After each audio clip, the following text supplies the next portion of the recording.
오늘 저희 공부하는 주제가 치유 본질이거든요. 치유가 중요하잖아요. 그 치유가 중요한 이유가 여기 주요 주제를 보시면요. 각 상담 기법마다 치유 기준 및 개념이 다르다. 이것 때문에 그렇습니다. 각 상담 기법마다 치유 기준 및 개념이 다르다.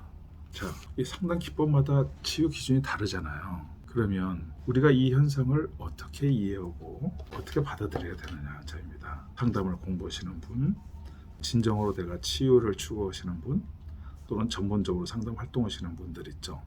또 일반인도 마찬가지고 치유 기준이 각각 다르다면 이 현상을 어떻게 이해해야 되느냐라는 점이죠. 그냥 오늘 주제가 지금 치유인데 심상치료가 가지고 있는 치유 개념, 치유 현상을 우리가 공부를 좀 하면 다른 상담 기법마다 다 치유 기준이 다른 것, 그 현상을 어떻게 이해하는데 크게 도움이 될까라는 생각이 듭니다. 심상치료가 보는 치유의 현상, 치유의 개념은 무엇인지 이걸 제가 한번 말씀드려 볼게요.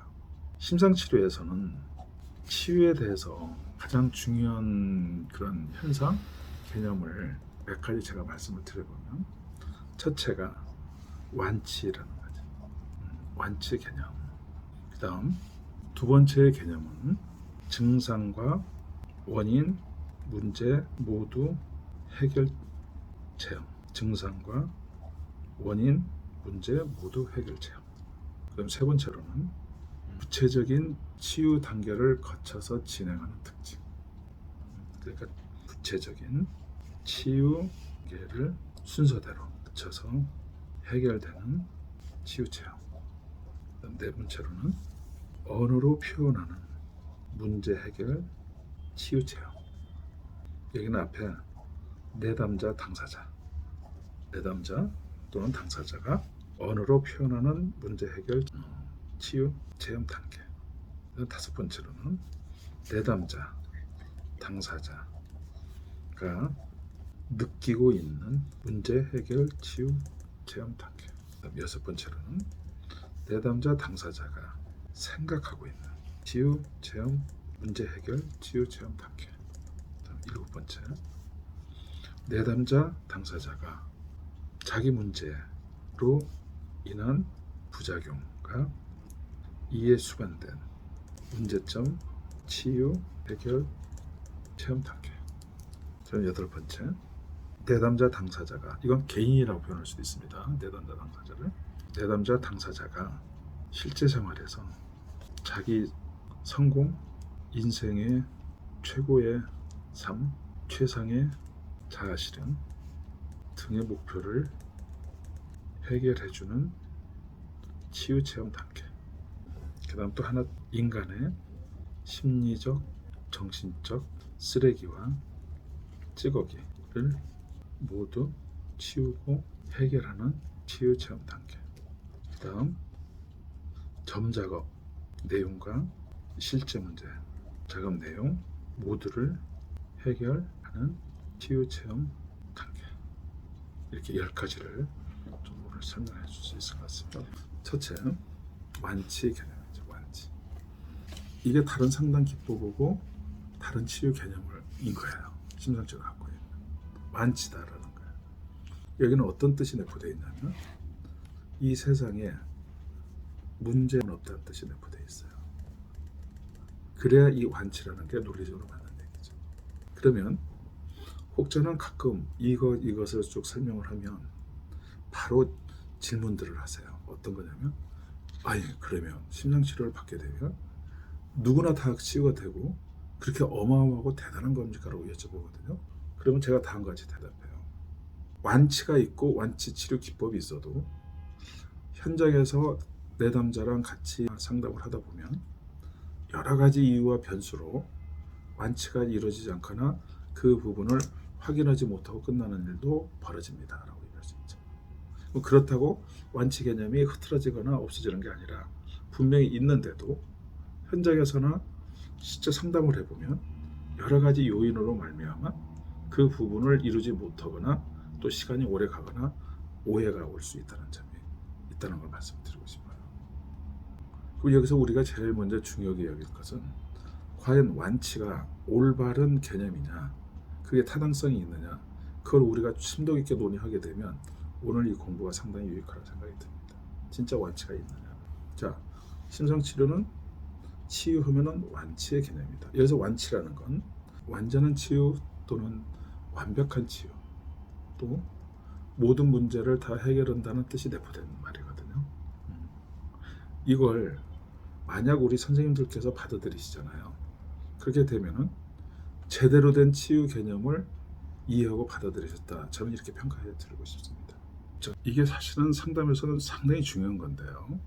상담자가 내가 완치가 있다라는 의식과 느낌을 갖고 상담하는 거고, 완치는 없다라고 상담할 때 이 치유의 효과가 또는 상담의 효과가 어떻게 나타나느냐라는 점을 생각을 해봐야 되거든요. 많은 경우 상담을 해보면 어디에서 내담자와 상담자가 옥신각신하거나 애매한 상태로 끝나기가 쉽냐면 과연 이 문제가 우리가 해결할 수 있나, 그 문제입니다. 상담자가 분명한 확신, 분명히 그렇다는 리더십을 갖고 인도를 하느냐, 그렇지 않고 그건 사실은 우리가 인도할 수 없다는 걸 갖고 있을 때, 그때의 이 상담에서 오는 치유 효과가 달라진다는 걸 말씀드리고 싶습니다. 또 한 가지는 우리가 그 치유를 인도를 계속 해보잖아요. 해보게 되면은 모든 문제가 결과적으로 당사자가 또는 인간이나 개인이 얼마나 스스로 이해하고 받아들이고 변화시키느냐만큼 치유가 된다는 점이에요. 내가 완전히 정상이랄까 좋은 수준으로 간다라고 밥 먹고 그렇게 실천하게 되면 그 자체로 완치가 된다는 거죠. 그래서 심상치료에서는 치유하면은 완치 개념이 중요하다. 또 완치 개념을 두고 매진한다. 완치 개념을 두고 이 완치를 인도하는 치료 기법을 연구하고 개발해서 소개한다. 이런 취지입니다. 1번 완치의 개념이다. 이게 다른 상담 기법이 갖고 있는 치유 개념하고 다르다. 이 말씀입니다. 저는 구체적인 예를 들면서 설명하도록 해볼게요. 만약에 어떤 개인이 나는 지금 전혀 문제가 없고 건강하다라고 주장하거나 외칠 수 있습니까? 없습니까? 한 개인이 아니, 현실적으로 그렇게 주장하거나 입장을 가질 수 있을까요? 없을까요? 현실적으로 나는 아무 문제가 없습니다라고 입장을 밝히거나 그런 그 생각을 갖고 있는 분들이 있습니다. 그리고 그것 자체가 어려운 게 아니죠. 왜냐하면 나는 문제가 있고 완벽하지 않습니다라고 이 입장을 가질 수 있듯이 나는 전혀 문제가 없습니다는 입장도 가질 수 있다는 점이에요. 인간은. 이것은 함부로 우리가 그런 생각을 할 수가 없어. 그건 쉬운 일이 아니야. 이렇게 정해놓은 그 룰은 없어요. 우리가 정상인이라고 하게 되면 문제가 없다는 걸 자처하는 거예요. 우리가 얘기하는 일반인하고 또는 정상인하고 문제가 있는 사람 또는 글쎄 환자라는 표현, 뭐 어떤 문제가 있거나 문제를 고민하는 사람하고 일반인하고 정상인하고 차이가 뭐냐고 하게 되면 스스로 간에 문제가 있고 없고에 대한 입장 차이인 거예요. 이건 어떤 뜻이 내포되어 있냐면 내가 문제가 없다고 하는 사람은 그 사람은 문제가 완전히 없는 사람으로 해석하지 않는다는 점이에요. 그 입장을 본인이 밝히는 거예요. 그리고 이 부분에 대해서 누가 뭐라고 얘기하든 나는 그렇다라고 입장을 밝히는 것. 그리고 이쪽은 나는 문제가 있고 고민이 됩니다 하는 입장. 그것만 차이가 있다는 점이에요. 일단 그만한 사연은 있겠지만, 그러니까 우리가 이해하는 정상인은 다 정상인으로 보지 않는다는 점이에요. 또 문제가 있는 사람은 이 사람은 문제가 있다라고 보지 않는 관점이에요. 이게.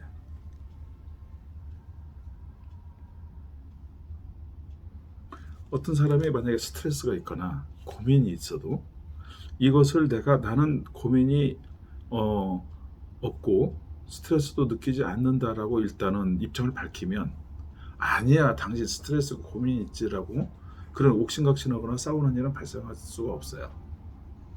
객관성으로 볼 때. 심상치료에서는 그래서 인간의 문제를 어떤 시각으로 보냐면 딱 그 자체가 어떤 팩트, 어떤 문제라는 것으로 연구하고 개발하지 않는다는 점이에요. 다만 그 사람이 그 문제에 대한 인식, 문제를 갖고 있는 인식을 할 수밖에 없는 이런 사연, 그 덩어리, 그것만 문제라고. 그러니까 무슨 얘기냐면 모든 인간은 벗어날 수 있다라고 보는 거예요. 우리가 다루는 이 문제가 성질을 그렇게 보는 거예요. 그래서 우리는 완치라는 것을 훈련하고 배워야 된다는 논리입니다. 그런데 아까 제가 말씀드린 대로 이 문제가 본인이 이걸 문제라고 인정하거나 내가 이것 때문에 고민해서 힘듭니다라고 할 때 그 자체를 문제로 보느냐, 아니면 힘들지 않다라고 말하고 나는 아무 문제가 없고 정상이냐 하면 그냥 그건 또 정상으로 치느냐라고 할 때 상담에서 다루는 문제는 이런 성질의 것을 다루는 거죠. 굳이 만약에 경계선을 얘기한다면 예컨대 질병이 있다고 그렇게 되면 그 정신병이 됐든 아니면 심리적인 것이 됐든 간에 예를 들어서 뇌에 파손이 생겼어요. 또 선천적으로 어떤 정상적인 기능을 못하게 태어났어. 그게 너무 역력해. 그래 보면은 말을 이렇게 그 어려서부터 장애자는 뚜렷해 보여요. 이 사람이 굉장히 핸디캡이 있다는 거. 그리고 정상적이었는데 어쩌다가 뇌에 파손이 되거나 출혈이 있어가지고 그 다음부터는 극심한 우울증이 오고 그리고 정상적인 컨디션을 못 갖고 그게 시달리거든요. 그런 경우라면 그 사람이 갖고 있는 우울증 또 이렇게 생각이 원활하지 않고 막 어떤 불안에 막 쌓이잖아요. 그 부분이 그게 당연히 뇌 질병 또는 문제로 인한 그거인 경우, 이 경우는 이 사람은 원래 그런 문제가로 시달리지 않았었는데 그런 신체적인 질병으로 인해서 오는 것, 그 경우는 우리가 질병의 개념으로 이해해요. 근데 외형적으로 그런 특별한 그런 것이 없는데 어쨌든 나중에 사회생활도 하고 이렇게 살아가다가 내가 고민이 되고 힘듭니다 하잖아요. 그러면 이 문제를 어떻게 이해해야 되냐면 안에 우리가 모르는 질병이 있어서 오는 것일까? 또는 그렇지 않고 마지막 살아오면서 내가 만든 작품일까? 그 점을 바라보는 게 중요하다는 말씀입니다. 신앙적에서. 내가 지금 설명하는 그래서 문제를 보는 시각과 치유를 보는 시각이 상담을 전공하거나 상담을 하시는 분들이 다 똑같이 바라보고 있지 않으세요. 그래서 이 부분에 오해가 없어야 되고 심상치료를 하게 되면 왜 또 완치가 되고 이런 지금 이것을 노력하고 있는지 그걸 올바로 이해해야 된다는 뜻입니다. 그래서 1번의 심상치료가 이해하는 치유는 1번은 완치 개념이다 이 뜻이었어요. 그리고 여기서는 완치의 개념을 도입 또는 그것을 받아들였기 때문에 그 상담을 하는 그 방식도 완치를 인도하기 위한 컨셉과 그 치료 방법을 연구 개발해서 그걸 소개하고 있다는 차이입니다. 저희가 좀 시도하고 있는 거고요. 자, 완치에 대해서 내가 마지막 정리차원으로 말씀드릴게요. 불안하다라는 거 있죠. 이건 성질이 불안하지 않다, 상대적인 개념입니다. 이 말씀이에요.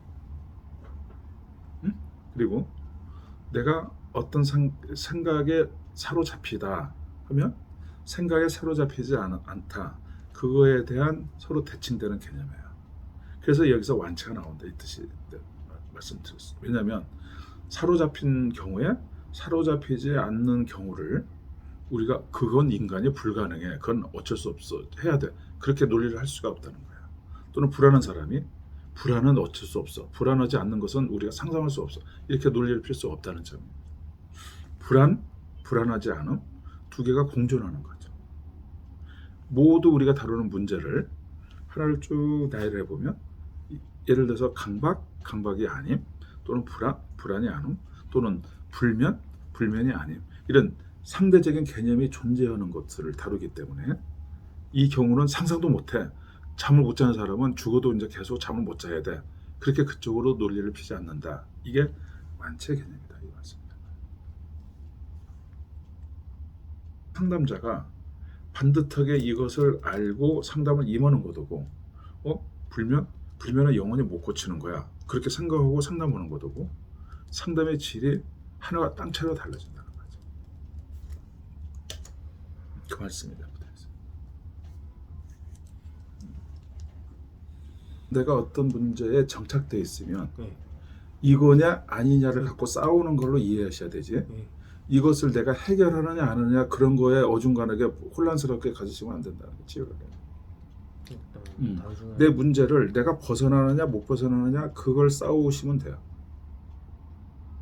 그걸 얼마나 잘 인도하느냐가 심리치료나 심리상담이 하는 역할이다 이렇게 보는 거예요. 근데 그러려면 완치 개념이 있어야 이것을 갖고 이것을 그렇지 않 극과 극으로 인도할 수 있느냐 아니냐 씨름하게 되는 장이 펼쳐진다 이 말씀이에요. 근데 이게 없으면 그냥 두리뭉실하게 상담이 진행되거나 또는 안 되면 어쩔 수 없이 받아들이게 되는 거예요. 그래서 이 완치 개념이 중요하다. 그리고 이 심상치료뿐 아니라 앞으로 모든 상담 기법이 이 완치 개념을 도입하는 게 올바르고 그랬으면 좋겠다. 그 메시지를 남기고 싶은 거예요. 이 완치 개념이 중요하다. 물론 완치 개념이 아닌 다른 상담 기법에서는 완치 개념 얘기가 나오면 부담스럽고 싫어하실 수도 있어요. 왜? 부정적으로 느낄 수 있는 이미지가 많죠. 완치라고 하게 되면 뭐 잘났냐 아니면 뭐 그 파라독스나 이렇게 얘기하는데 조금만 살펴 들어가 보게 되면 또는 현장에서 보면은 그렇지 않다는 거죠. 이것이 오는 치유 효과가. 그러니까 치유를 할 수 있다고 하는 확신한 확신과 그런 노하우나 기술을 갖고 임하는 것이고 그건 안 된다고 은근한 그 상태에서 상담하는 것이고 그 차이를 생각해 보시면 좀 도움이 될 거라 생각이 듭니다. 불안을 우리가 고칠 수 있느냐 그 질문하고 같아요. 또 우울을 우리가 고칠 수 있느냐라는 질문하고도 같아요. 선생님들께서는 개인적으로 평소 입장들이 있을 거예요. 나는 그걸 고칠 수 있는 걸로 본다? 아니다 이렇게.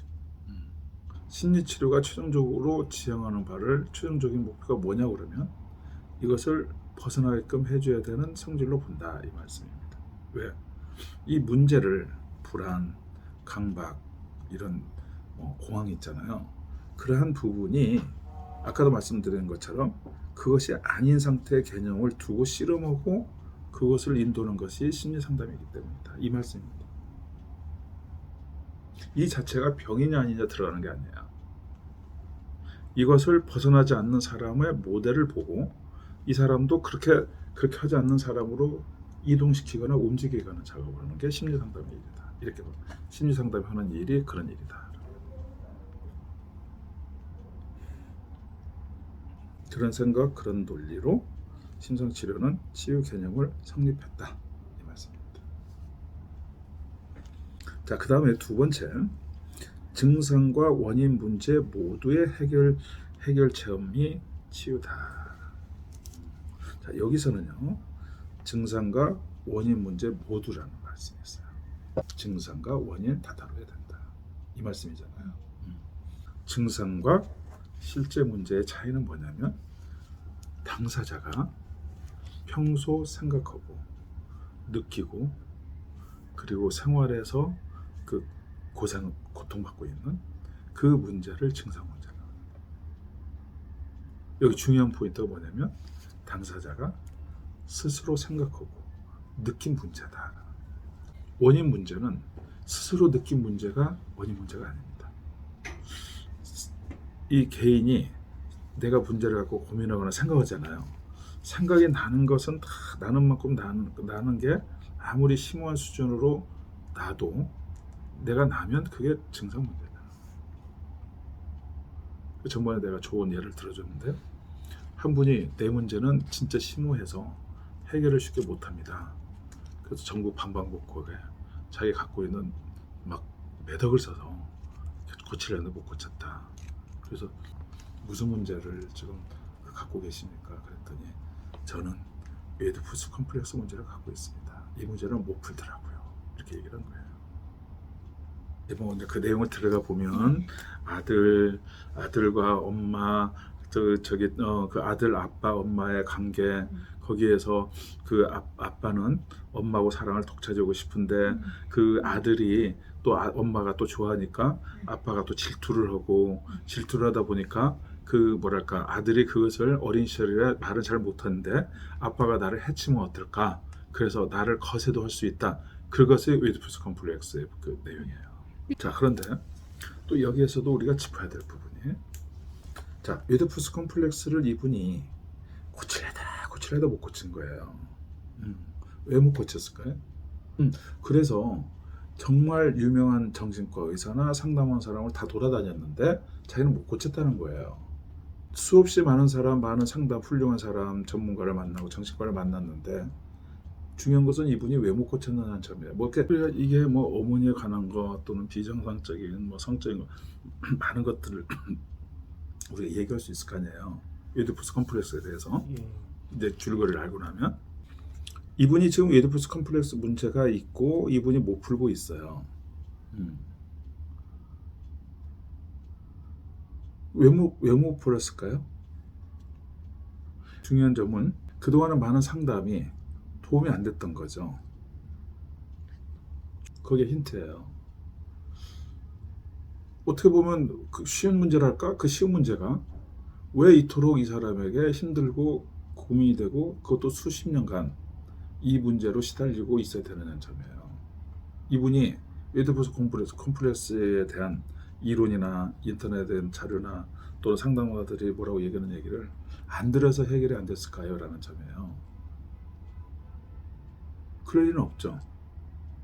말 그대로 전 재산을 다 날려서 전국 방방곡곡에 다 돌아다녔는데 자기 문제를 해결하려고 이 문제를 가지고 실험을 했는데 해결이 안 됐다는 거예요.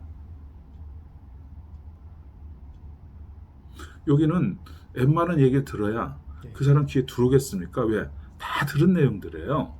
여기서 지금 중요한 것은 오이디푸스 컴플렉스 그 자체로 풀려고 하면 해결이 안 되는 뭐가 있는가 보다라고 전제해야 돼요.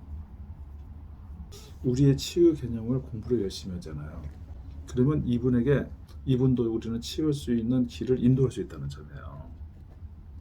자, 우리 스타일로 얘기를 하면 오이디푸스 컴플렉스는 우리는 이렇게 이해합니다라고 접근하지 않는다는 점이죠. 이 문제에 보는 시각이 어떤 시각이죠? 그러면 내가 그렇게 오이디푸스 컴플렉스만 얘기를 하면 일반적인 상담 우리가 상담해 올 때는 그거에 대해서 내가 알고 있는 노하우 그것을 갖다가 풀이하는 여러 가지 걸 설명하는 식으로 시도한다고 그랬잖아요. 대신에 심상치료는 그렇게 하지 않고 지금 오이디푸스 컴플렉스의 문제가 있는 점 이렇게 정리를 하거든요. 그러면 오이디푸스 컴플렉스와 실험하는 쪽 문제하고 오이디푸스 kom플렉스의 문제가 있는 점하고의 차이가 뭐냐는 거거든요. 우리는 그렇게 유도를 합니다. 문제가 있으면 나는 오이디푸스 컴플렉스의 문제가 있는 점 이렇게 유도를 하는 거죠.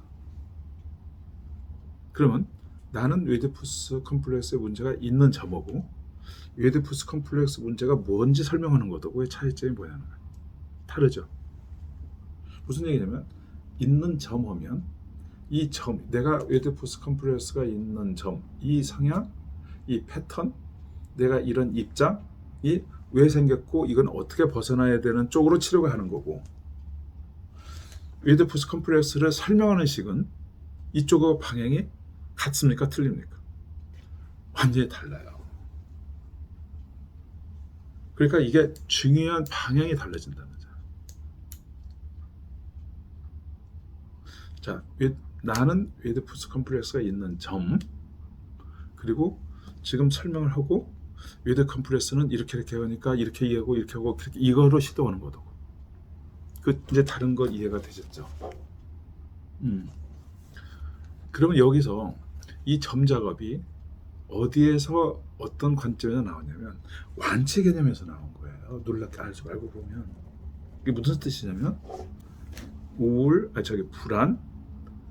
불안하다, 불안하지 않다, 우울하다, 우울하지 않다 두 개가 그대로 공존하잖아요. 이해되셨죠? 여기에 착안한 거예요. 이 점 작업이 무슨 얘기냐면 오이디푸스 컴플렉스를 그 안에 들어가서 시도하면 다 늪이 됩니다. 옳고 그렇고 따지고 그리고도 문제는 해결 안 돼. 왜 안 되냐면 내가 오이디푸스 컴플렉스를 갖고 있는 입장 또는 이 마음, 이 입장 있잖아요.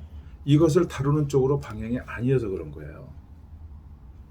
오이디푸스 컴플렉스가 있는 점을 붙임으로써 내가 오이디푸스 컴플렉스가 문제가 있다는 것을 시인케하거나 인정하거나 받아들이게 한다는 뜻이 내포되어 있습니다. 단순히 점만 붙였으니까가 아니라 붙이고 그렇게 보여줌으로써 난 오이디푸스 컴플렉스 문제가 있는 점, 이게 당신 문제고 이걸 해결해 드리면 될까요? 라고 인도할 수 있다는 거죠.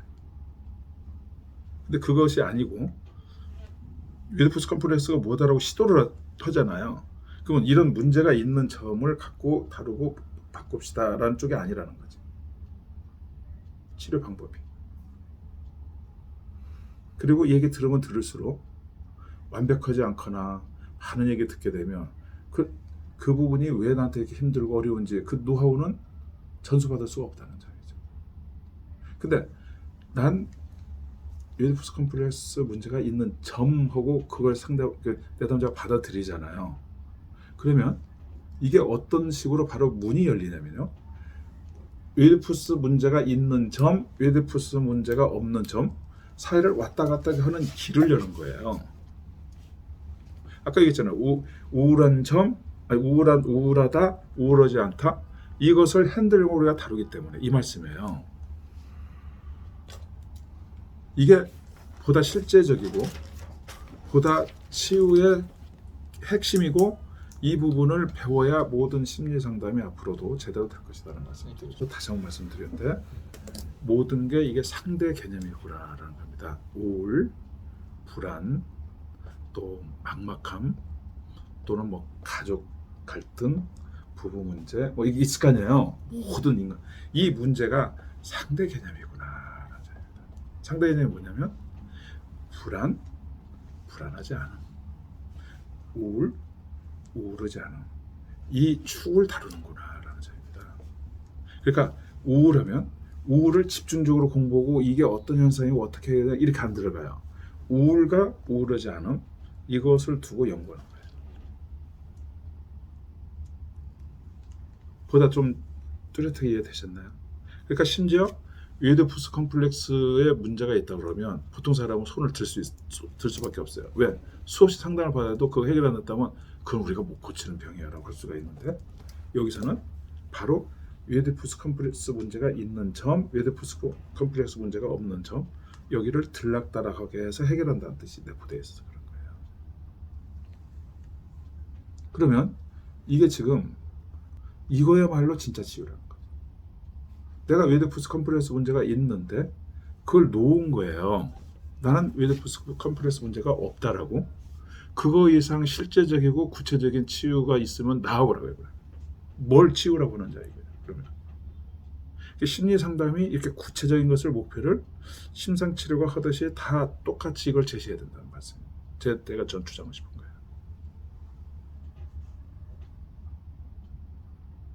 만약에 예를 들어서 우울은 치유를 어떻게 보십니까 하면은 보다 조금 더 그 컨디션이 좋아지고 그리고 마음도 편해지고 뭐 잠도 잘 자고 이렇게 얘기하시잖아요. 그 부분이 치유 개념이 아니라는 거예요. 저는. 왜냐하면 우울하냐 안 하냐 이 두 개를 두고 연구해야 되는 거예요. 모든 문제 그것은 그런 것하고 그렇지 않음하고의 싸움이구나 하는 거죠. 잠을 못 잠, 우울하지 않음, 걱정하지 않음, 또는 불행하지 않음. 이 상대적인 개념을 우리가 다룬다. 그러니까 어떤 사람이 만약에 우울하다 하면 우울 하나만 갖고 연구하는 게 아니라 우울하지 않음, 우울함 두 개를 두면서 상담을 하게 된다. 이 말씀입니다. 그러면 우리가 상담에서 다루는 문제가 어떤 목표, 어떤 방향, 어떻게 가게 되는지 좀 뚜렷하게 보이지 않습니까? 이 심상치료가 제시하는 것. 두 번째, 증상과 원인 문제, 가로하고 실제 문제 모두 해결책이 있잖아요.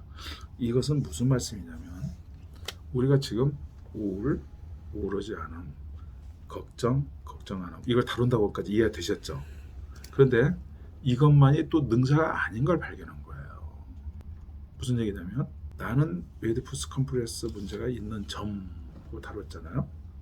이걸 다루고 나면 완치가 돼야 되는데 아닌 것을 저희가 오랜 상담 경험을 하면서 확인하고 알게 된 겁니다. 그게 뭐냐면 10명이면 10명 다 자기의 문제를 소개하잖아요. 그 문제를 해결하지 않습니까?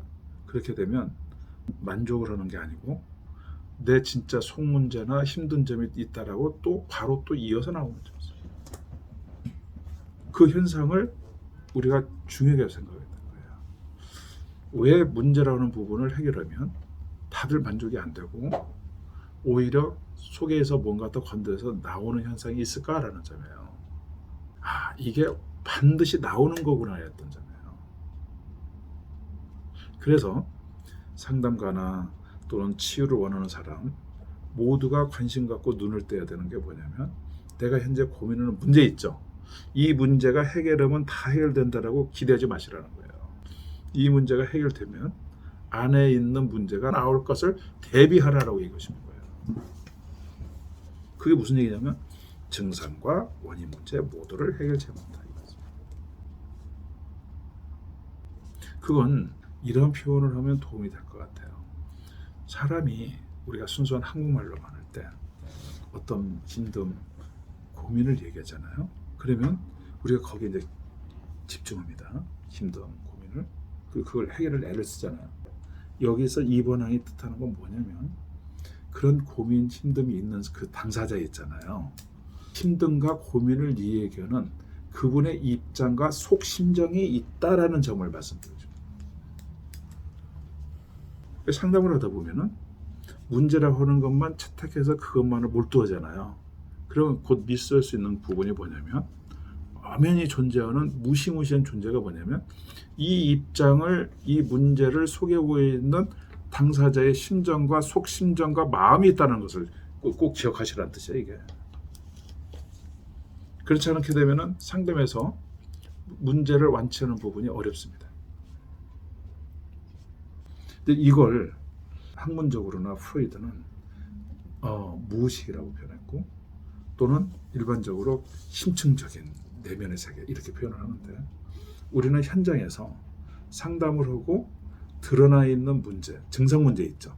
이 증상 문제를 다루고 나면 반드시 증상 문제가 거쳐지는 만큼 속에서 말 못하고 있거나 답답한 것들이 꾸역꾸역 올라오는데 그 부분이 바로 이 원인 문제, 실제 문제가 올라오는 것이다 이렇게 보는 겁니다. 상담을 받거나 하시는 사람 입장에서 보면 문제를 내가 배운 대로 열심히 잘했어요. 그 문제를 잘 해결하는 아주 놀랍거나 보람된 걸 그런 체험을 했는데 오는데 갑자기 그분이 그 다음 주에 와가지고 선생님 나는 여기 상담 만족 못합니다. 왜요? 사실은 우리가 다룬 작업이 그렇게 그닥 중요하게 생각 않고 진짜 문제가 따로 있거든요. 그 문제는 왜 안 다룹니까? 이렇게 얘기할 수가 있어요. 그게 아니라 오해한 거예요. 뭘 오해한 거죠? 안에서 자신이 건드려서 나온 거 있잖아요. 이 부분이 겉에 있는 증상 문제를 다루어서 나온 거예요. 내가 당사자가 치유를 받으신 분은 치유를 해서 만족한 부분이 이렇게 보였는데 왜 이렇게 시원한 느낌이 없을까 하잖아요. 이게 끝내주고 속까지 뻥 뚫리고 더 이상 문제가 없이 시원하구나 이렇게 기대를 했었는데 별거 아니라고 생각이 든단 말이에요. 그러면 깊고 중요한 것은 안 다르고 이건 왜 다룰까라고 서로 오해가 올 수 있어요, 없어요? 올 수 있어서 그걸 방지해야 돼요. 그것은 두 가지밖에 방법이 없는데요. 하나는 처음에 본인이 문제라는 거 있죠. 그걸 무시하는 방법이 있어요. 그건 문제가 아니야. 깊은 걸로 들어가 보자 해서 뭔가 심상을 떠올리 세우고 들어가고 지금 문제 힘든 거 있죠. 그런 부분은 간과할 수 있어요. 만약에 여러분이 스트레스가 많아요. 또는 자존감이 좀 안 생겨요. 이렇게 얘기를 했어요. 그러면 그런 건 별거 아니야. 그리고 속에 있는 것 그걸 한번 들어가 보지 하고 눈을 감고 시도할 수 있거든요. 그게 심상치료도 이전에는 그렇게 미스를 했었어요. 그게 유도 시각 심상치료 작업을 인된다. 유도 주제 심상치료 작업하고 유도 시각 심상치료 작업, 이 두 개의 큰 치료 작업의 심상치료를 두 개로 구성됐다고 말씀드렸잖아요. 그리고 독일에서는 유도 시각 심상치료를 첫 회기부터 바로 들어간다고 했잖아요. 그게 바로 이러한 증상 이런 걸 알고 증상은 이건 별거 아니야 하고 들어가서 생긴 일이었었어요. 왜? 깊이 들어가야 되는 것이 더 핵심으로 본 거예요. 그래서 저도 원래 심상치료를 독일에서 배웠거든요. 독일에서 유도 시각 심상치료만 10년 이상 배운 거예요. 그러면 여기 아까 말씀드렸죠. 이건 어떤 방법이 특징이다라고 했죠? 내담자하고 처음에 오잖아요. 내담자가 와서 내가 고민하고 힘든 거 있죠. 그런 부분은 무시. 별 의미가 없어요. 왜? 그건 껍데기야. 말하잖아요. 그러면 껍데기니까 그러면 중요한 작업을 그럼 뭘 하십니까? 했더니 방법이 있어. 그럼 뭡니까? 했더니 눈을 감으세요 하고 그리고 주제를 주고 몰입해서 들어가는 거. 자, 나무를 떠올리세요. 자, 그 다음에 그 어린 시절의 모습을 떠올리세요잖아요. 그럼 내면으로 들어갑니다. 그런 방법을 기준으로 갖고 있는 중에 전통적인 게 심상치료였었어요. 그런데 이게 치료의 한계를 느꼈다라고 한번 말씀드렸죠. 기억나세요? 이걸 국내 와서 소개를 하니 문제가 많이 발생했던 거예요. 나도 전혀 몰랐어요. 어떤 내담자가 나를 우연한 기회에 깨우치기 전까지는 그 내담자가 없었으면 지금까지 이것만 하고 있었을 거예요. 오면은 무조건 눈을 감으세요. 그래서 이 방법이 옛날에 프로이드나 또는 융도 다 그런 비슷한 거였어요. 그리고 중요한 것은 안에 있는 자기의 그 분석은 아주 뛰어나니까 이게 정신 분석이 1년 걸리는 것을 여기는 그 상을 떠올려서 분석을 하게 되면은 그렇게 되면은 보통 한 2, 3주 보면 분석이 다 끝날 정도로 그냥 쫙 나와. MRI 찍듯이. 그래서 이 두 번째 얘기가 증상, 그 다음에 원인 문제 모두 해결하는 걸 우리는 치유한다. 이 말씀이었습니다. 내담자가 와서 처음에 그 문제 있죠. 이 문제를 다루고 소화를 시키고 그 다음 순서를 유도 시각 심상으로 다루게 되면 완성되는구나 라고 그것을 연구해서 탄생시킨 게 유도 주제 심상 치료 작업. 유도 주제 심상 치료 작업과 유도 시각 심상 치료 작업 두 개가 그렇게 해서 탄생돼서 지금은 반드시 유도 주제 심상 치료를 하고 그 다음에 근원적인 문제 해결을 위해서는 유도 시각으로 깊이 들어. 자, 그다음 세 번째. 치유는 구체적인 치유 단계를 순서대로 거치면서 가는 치유 체험을 말한다라는 점입니다. 이 치유가 단계가 있다는 거예요. 유도 주제 점 작업도 치유 단계입니다. 점 작업을 하고 그 다음에 내면 세계나 실제 문제를 다루듯이 순서대로 꼭 거기서 벗어나거나 거기서 명쾌한 답이 나와야 된다는 점이었습니다. 자, 그 다음에 네 번째로는 내담자 자신이 언어로 표현한 문제를 해결하는 체험이 반드시 선행돼야 된다. 언어로 표현한. 이게 상당히 중요한 겁니다. 그다음 다섯 번째로는 내담자 당사자가 느끼고 있는 문제를 반드시 해결해야 되는 체험이 중요합니다. 내담자 자신이 느끼고 있는 문제를 해결하는 체험이 중요하다. 아까 언어로 표현하는 문제 있죠? 그 부분 치우는 거 중요하고 그 다음엔 느끼고 있는 문제 체험이 중요해요. 내가 느끼고 있어요. 이 부분 반드시 치료해야 돼. 그 다음에 여섯 번째로는 당사자가 생각하고 있는 문제. 이 부분 반드시 해결해야 돼. 생각은. 그 다음 일곱 번째. 당사자가 원래 지금 해결하는 자기 문제들이 있잖아요. 이 문제가 있는 사람은 문제만 갖고 고민할까요? 안 그럴까요? 가지고 있는 자기 원래 문제가 있는데요. 이 문제만 순순히 고민하고 힘들어하는 사람이 거의 없어요. 그 이유는 다른 것 같아요. 문제가 있으면 반드시 이 문제에 발생하는 부작용적인 문제가 있어요. 두 개를 갖고 힘들어하는 거예요. 그래서 당사자는 또는 많은 분들이 내 문제가 진짜 문제가 무엇인지 헷갈리는 이유가 여기 있어요. 왜? 예를 들어서 내가 지금 어떤 문제를 지금 고민하고 있잖아요. 응? 그러면 그 문제를 고민하거나 느끼는 문제에 끝나지 않고 이분이 잠을 못 잡니다. 그럼 무슨 얘기냐면 잠에 시달리게 돼요. 근데 잠에 시달리거나 잠을 못 자면 거기서 끝나는 게 아니라 잠을 못 자면 사람이 그냥 가만히 있습니까? 게임을 합니다. 그럼 이제 게임 중독까지 가. 그럼 게임 중독 하다 보면 돈이 여기저기서 가다가 돈 문제가 걸리고 이렇게 이게 부작용적인 문제거든요. 그러면 당사자는 나중에 내가 정신을 차리고 어떤 문제가 할 때 게임 문제인가 잠을 못 자는 문제인가 아니면 내가 지금 무슨 그 어떤 고민에 있는 문제인가 이런 부분이 희박해지고 그리고 와 닿는 것이 내 문제로 착각해야 돼요. 부수적인 문제가 자기 본 문제로 얘기하는 사람이 허다해요.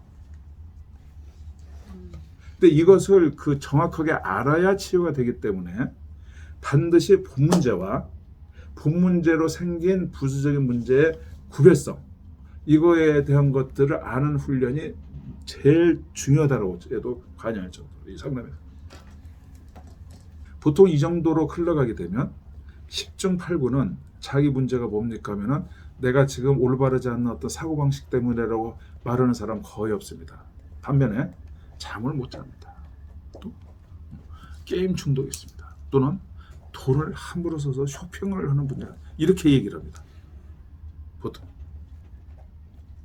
그러면 자 상담한 사람이 이런 공부를 제대로 하지 않은 사람 같으면 당사자가 본인이 얘기하죠. 게임 중독 하잖아요. 그러면 이 사람을 게임 중독이라는 문제를 두고 2년을 치료를 받고 3년을 치료를 받거든요. 문제는 해결이 안 나요. 왜? 진짜 문제 맥을 못 집었는데 이게 왜 엄청나게 중요한 부분이야. 부수적인 문제와 내 문제가 딱 각각 놀고 있는데 당사자는 죽었다 깨어나도 모를 수 있다. 근데 하물며 상담자도 몰라? 또는 뭐 유명 뭐 전문가가 몰라? 이건 말이 안 된다는 얘기죠. 항상 기억해야 되는 건 내 원래 본 문제와 이 본 문제를 내가 잘못 알고 계속 추가로 일으키는 문제 두 가지는 최소한 알고는 있어야 된다 이 말씀입니다. 그래서 반드시 원래 문제와 부수적으로 생긴 문제 이 부분도 치유된 것이 우리는 치유로 본다라는 게 7번째 얘기입니다. 그 다음에 이제 8번째로는 당사자가 실제 생활에서 그 기대하는 게 있을 거 아니에요. 그것을 우리가 행복이라고 얘기할 수도 있고 또는 인생의 성공이라고 할 수도 있고 그리고 남부럽지 않게 사는 삶이라고 할 수도 있고 대성공 또는 행복의 뭐 최상급 그리고 여한 없고 내가 완벽한 수준 정신적으로 찰들고 그걸 이상적인 자아실현이라고 하자고요. 이상적인 자아실현과 물질, 축복, 성공, 내가 하고 싶은 모든 뭐 사회적으로 원하는 것들을 원 없이 했더니 성공했잖아요. 그렇게 하는 데에 걸림돌이 되는 모든 문제들을 해결해 주는 걸 우리는 치유로 본다. 이게 중요한 겁니다. 이것도 8번째. 그 다음에 9번째. 이 치유라는 것은요. 결국은 우리 모두 가지고 있는 심리적, 정신적 쓰레기와 찌꺼기가 있는데 이 쓰레기와 찌꺼기를 반드시 버려야 되는 게 치유 개념입니다. 쓰레기와 찌꺼기를 남기고 치유 얘기를 하지 말아라 할 정도로 이 부분은 중요하다는 거예요. 젊은 사람이나 건강한 사람이나 문제가 있는 사람이나 아닌 사람이나 정말 앞으로 눈 떼야 될 부분이 우리의 심리적, 정신적 찌꺼기와 쓰레기의 개념이고 이 부분을 항상 클린, 벗어나는 것을 해야 된다. 나는 그거 힘듭니다. 그런 얘기를 하시면 안 돼요. 왜? 자, 실제 생활하는데 우리가 몸을 청결하게 하고 밖에 나옵니까? 아니면 청결하게 하지 않고 나옵니까? 당연히 청년하면 근데 만약에 어떤 친구가 그거 꼭 그렇게 하고 살아야 됩니까? 라고 만약에 컴플레인 하잖아요. 그럼 우리가 오늘날 세대에 그 사람을 어떤 수준으로 봐요? 무조건 무조건 너 그러지 말고 그냥 무조건 따라와라고 하잖아요. 그럴 정도로 그 중요한 것들이 이미 일반화 다 알고 있잖아요.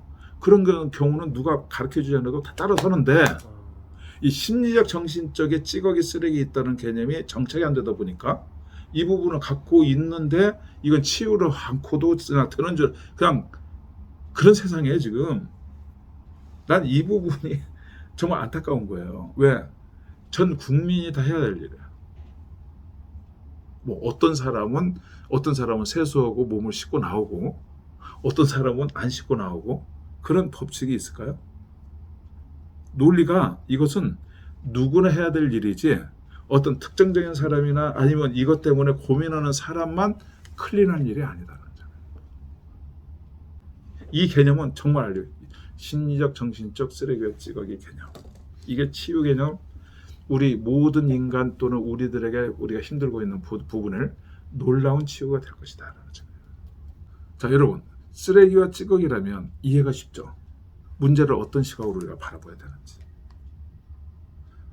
그런데 엉뚱하게도 문제를 막 심오한 문제, 함부로 다룰 수 없는 문제, 오랫동안 두고 연구해야 되는 문제 이렇게 다루잖아요. 말리고 싶어요. 그렇게 하지 마라. 왜? 쓰레기와 찌꺼기를 왜 그렇게 다뤄요? 여러분이 직접 생활을 한번 해보시면 알지만 집에 쓰레기와 찌꺼기가 저게 조그만 소홀해가 남구잖아요. 못 삽니다. 못 살아요. 그죠? 그런데 쓰레기와 찌꺼기의 개념이 없으면 어떻게 살죠? 희한하게 살고들 계세요. 마지막 10번은 뭐냐면 아까 내용은 좀 중복되는데 점작업 내용과 실제 문제 작업 내용 모두 해결하는 것을 치유로 이해해야 된다. 실제 문제 해결 체험을 치유로 봐야 된다. 좀 구체적인 거죠. 아까 얘기했던 그 점작업 있잖아요. 그 다음에 실제 문제 작업. 그 유도 주제 심상 치료 작업이 바로 이 작업을 하거든요. 그러니까 이 밝혀진 이 내용을 다 벗어나게 하는 것이 치유다.